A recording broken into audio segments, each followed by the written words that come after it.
ئەکادیمیناسی کورد دکتۆرە ئەردوان بادینی لە استودیۆ گەل منە ئەوش بۆیە گوتوبێژی کە بهتر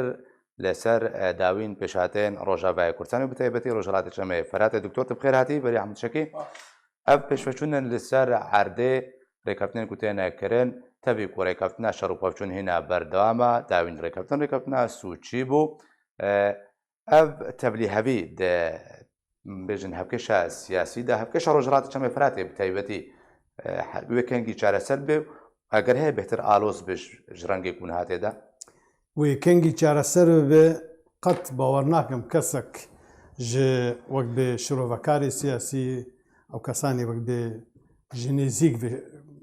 بێ تابلۆیەک شۆبینن کاربن بێژن وی چه ئەنجام بێ وێکەنگیژی یان سەقفێکی زەمەنی ژێ دەست نیشان پر زەحمەت ئیرۆ تقریبا تکار بێژە زلهێزی دنیای ئێ هەری گەورە بە ئاواکی چڕ و پڕ بە ئاواکی زۆر کەسیف لە ناوچەو هەرێمامەنن ڕۆژهەڵاتی فەراتی بۆ گشتی لە کوردستانە ڕۆژاوە دێ تاریخا هەموو تەفگەرە کوردی دێ مولە وەک بێژێ دەستوەردانێک هەبوونێک حضورێک ئەوەندە زلهێزی مەزن دیەک وەختێ دێ لە ناو کێشا کوردی دێ نەبووی ئەڤە جارایەکی رووسیا ئەمریکا ئۆروپا یەکێژان دەوڵەتی ئۆروپی هەم فرانسا و بریتانیا هەم ئەڵمانیا هەم دەوڵەتی دیترش دەنمارک و غێڕۆیان هەلوەس تابلۆیەک هاتی وەک بێژێ ڕسمکردن هاتی پەیداکردن و پر زەحمەتە تزانە بێ کی حتا داوی پێی چییە و چێ ئامانجێوانی کاتین و ئێ وەک بێژێ داوینە پر زەحمەت کار بێژێ لێ ئەمەرە کار وەک بە ئاواکی گشتی هێلێ سەرەکی پرۆگرامی هەر تەرەفان وان تەرەفێ ئەساسی وەک بێژێ هەوڵ بن دەستشان رووسیا ژێ هەموو کەسی زێدەتر گۆ لە ناو زەرهێزێ ئەمڕۆ قرنە بیستوەکێ ئێگۆ کووردا ژنێ زیگ شۆپینن ناز دەکەن ئێگۆ تاریخ دوور و درێژوانە هەیە لەگەل کووردا رووسایی زێدەی 200 ساڵی ئیسا لەسخوازن ئەماژە بە حالایەکێ بکمش بۆ لای تەماشاوانان و لای ئەموو کەسێر مەگۆداری بکەن زەلال بن 10 و 11 مەها شەشا هەزێرانە ئیسال vê havîna çû konferansek du rojan 12 senterê lêkolîn zanko û peymangê dinyayê ji Amerîka ji Ewropa ji Fransa ji Almanya ji Warşo Polonya ji Rusya ji 12 welatan heta ji Tirkiye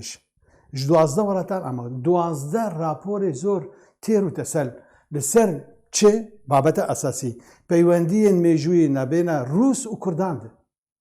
baş bala xebdî Rûs û Kurd 12 senterê lêkolîn tarîxek yekcar mezin yekcar gewreyî ئێمە ژی ئێ هەری کێم ئێگۆ زانن vê tarîxê Kurdan mixabin ئێگۆ سەر سەکردن ئێگۆ لێت کۆلن و ئێگە ئەنجامە ژێ دەرخێنن و ئێ کارەبن ئاراستەی نە ژێ دەرخێنن دیست ئەمن یعنی ئەس باوەڕ ناکەم ناو ڕۆشنبیرێ کوردان دیکرد ڕۆژاوا ئەزی بێن بەسەر عەردێ ئەمە زۆر گرنگە باگراوندێکی تاریخی جەمە هەبێت تەنێ ساڵە 1970 ئەمە زۆر گرنگە باش باڵا خەبدی وەک فاکتر ساڵە 1920 سال بەری ئانها كتابك بنابي افريانوف مؤلف افريانوف عنواني ويتشي بو 515 لابر ابجار ديش من الفيدا بيجي كده مع ما جابير بر جرينج ما 14 سنه 515 لابر بجير سرديرا كرد دي شر روسيا لقال عثمانيان وفارس كرد رولا كردان دي شر روسان دي لقال عثمانيان وفارسان 515 لابر يعني صار 1920 بالعرب أنا قلت البيبليوغرافيا بيواندية الروس وكردان نري بيواندية وكي قال لك بيواندية روسا بولاتي مزن إيجوج أبيجن سربخانة وعندامي يكتانا تواني وبيواند يعني جوان بقى بيتر تجاري قيصر دولة عربية ولاتك عربية انها تقرا قيصر لروسيا قيصر كرد وك بيجي بحثا عنها باشا دكتور دكتور تشكرمت تبحثا ب دا پەیوەندیا دیرۆکینە بەرە رووسیا و کوردا دەکرد نەهاد حالێ حازردا ئەو پەیوەندیا کورد باسکیان مێژووی و دیرۆکی و لێکۆنی سەراتێکردن چ سوودەوێت چنە سەر عادن حتانها رووسیا تشتێکی ولم بێژن ئەرێنی مەلموس کورد بەرژەوەندیا کوردا دەبێت کریە هەر ji bo وەک بێژێ تەمامکردنا vê tabloyê roja dişema bê em îro şemîne دشەمە بیان سمنا دووسب 4 اختصاسینە مەزن لە ریانەوەستی لەسەر بێ بابەتی دسەکردن ئەو ژی ڤرتیایف سەرۆکی قسمی دیراساتی کوردی لە پەیمانگەها ڕۆژهەڵاتناسی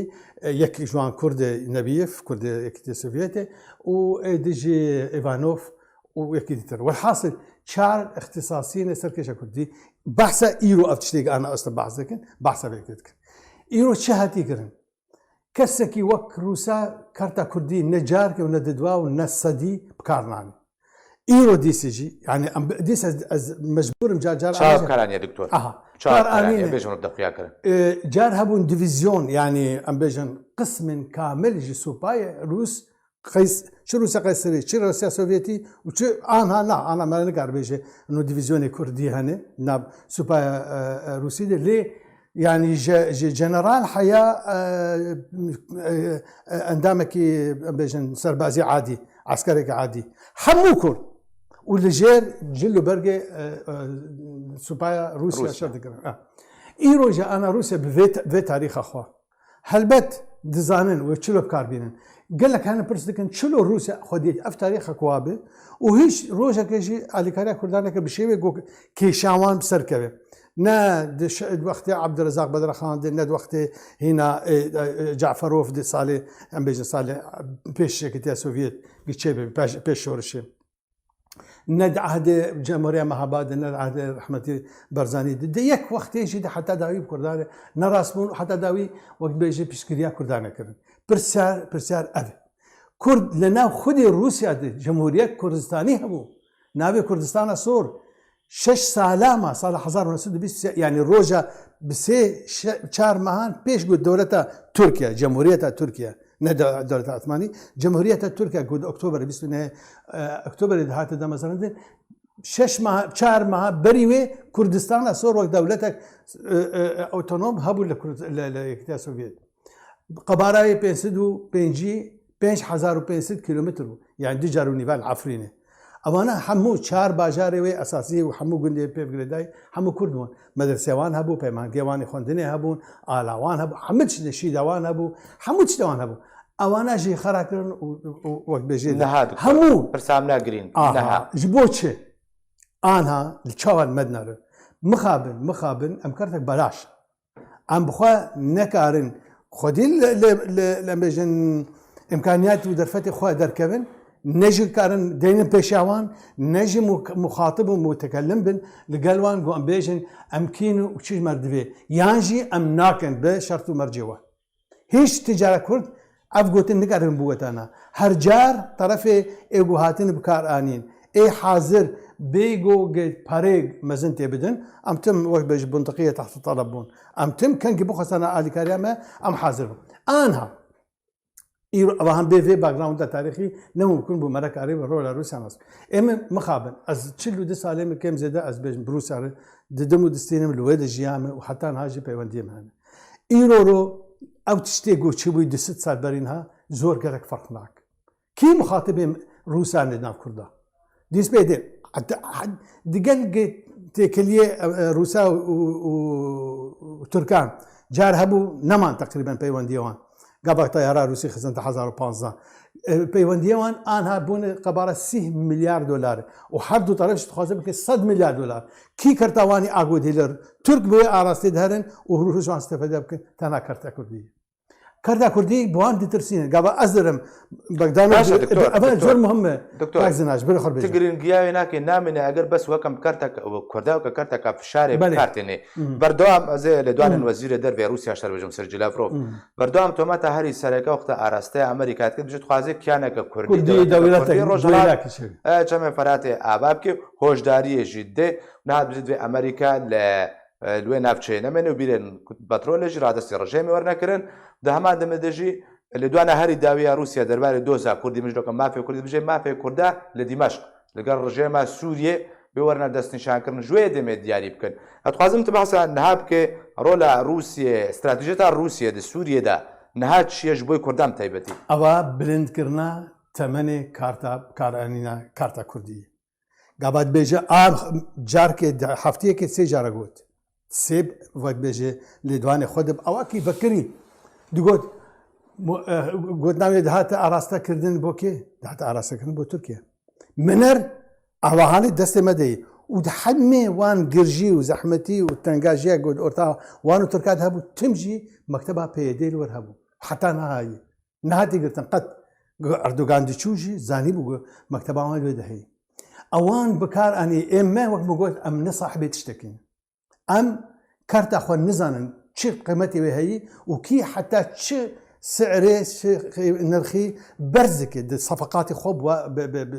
روسار بغير روسار ولا تيجو في وين دار اما ازبيت خازم بيشم اما حتى انها ما نوك اختصاصي اهتمام بكشي كري نكسك سياسه مدار ما قلت لك كرمك جمار حتى ندواك لسر في بابت الشيء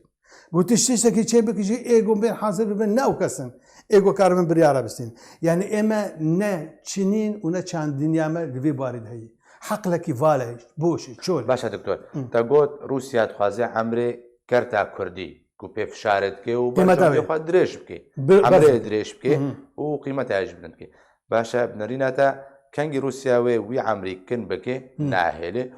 كانجي برجون ديخوا بجي انين وكا تشاونها امريكا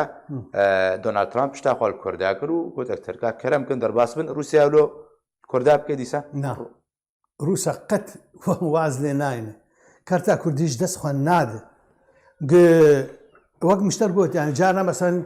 شاندن زور بسيط دسيرو شمبيري كردي سربخوا شاندا انا كسا از وك كسا سربخوا ما استقبالك لوزاره خارجيه از بيتش بيجن ببرساتيك فكري بيش حمو بينرو تماشاوانا ومن هداري بكن عيني وقتيتي و تكستك دين السايت اخذه ما فلان وفلان بشوازي الوانكر كان ونري كردان يعني جي ام بيجن بحث كيشا كردي مانك افاياج بو كي بي ترسين نگو دبيج جمرد بيجن وا كام تشبكن بوره نابي بلان مجبو كردستاني چي نابي كا ام چي جور بكن نابي جكا هون لكونه چقاسی هون بسر هذا مادام اب پیشوازی کردنش بود چه دکتر اگر با پلان و استراتژی تاخو نادی و خیال او استاد بيجم اواناش بو بكار بينن جبو اوي برانبر خو بترسين به منه كارتا كردي دست مدي تشتك هي كرد تركيا ترسين زي تري كارتا كردي باشا دكتور تشتك هي زي نهات سوريا ده روسيا ويتشبو كردان دستبر بكي بتشسبين تسبيد بكي باوكي تيوري او حتى او مؤتمر سوتشي مها يناير قانون مها بوري بستو سيمي لا قانون لا صالح بوري بل سوتشي قبل مؤتمر الشعوب السورية نافي عول